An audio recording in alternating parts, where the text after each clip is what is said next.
দেখো মাছ পুড়ে গেল। মাছ ভাজা হয়ে গেছে আমাদের।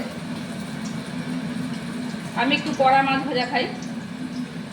আমি ওই একটু মানে কড়া না হলে আমার ভালো লাগে না মাছ ভাজা খেতে, তাই একটু কড়া করে ভাজি আমি মাছ। আপনাদের যেমন ভালো লাগে তেমন ভাজবেন। এবার আলু আর কচুটা ভাজবো। আলু কচু ভেজে নামাবো।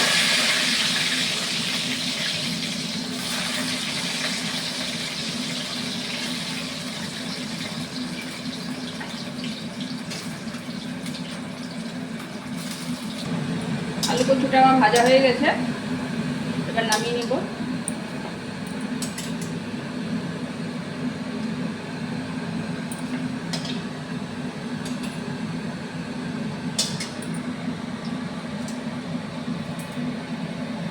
জিরা, শুকনো লঙ্কা, তেজপাতা সম্বাদ দিব।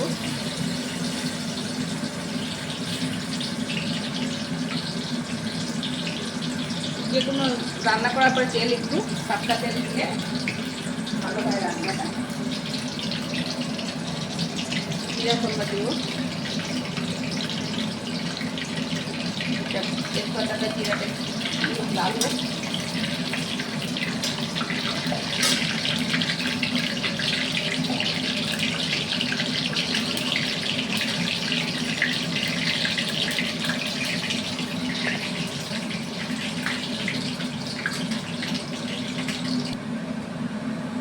এবার পেঁয়াজটা দিব। পেঁয়াজটা হালকা একটু ভাজা ভাজা হলে তারপরে হলুদ দিব। একটু হালকা ভাজা ভাজা হলে হলুদ দিব। আমি মাছের টমেটো দিয়ে মাছের ঝোল খেতে ভালোবাসি, ঠিক আছে, তাই টমেটো দিয়েছি। এবার স্বাদ মতো নুন,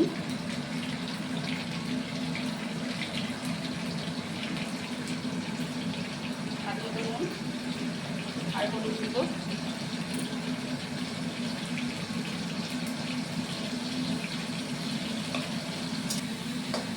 টমেটোটা দিয়ে পেঁয়াজটা একটু হলুদ লবণ দিয়ে ভাজা ভাজা করে নিলাম।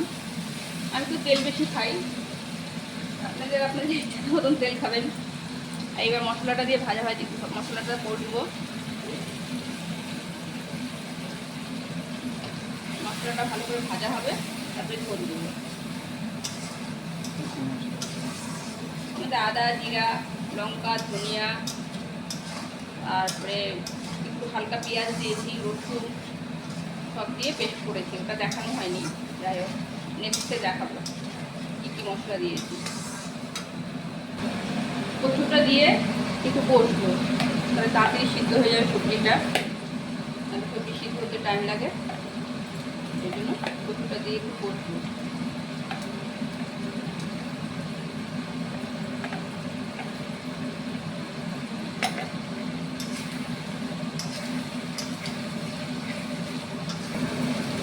এবার মশলা ভাজা হয়ে গেছে, এবার ঝোল দিয়ে দিব।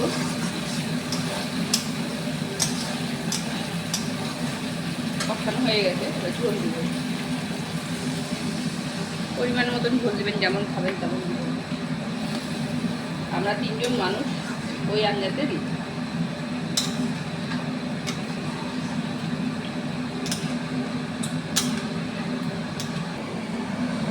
এবার ঝোলটা ফুটে গেছে, এবার মাছটা দিয়ে দেবো। মাছটা যখন ভালো করে একটু ভালো ফুটবে ঝোলগুলো, তারপরে নামাবো। এতটা তো ঝোল খাবো না, ঝোলটা ফুটবে তারপরে নামাবো। মাছের ঝোল হয়ে গেছে, এবার নামিয়ে দেবো। ঠিক আছে, মাছের ঝোল কমপ্লিট।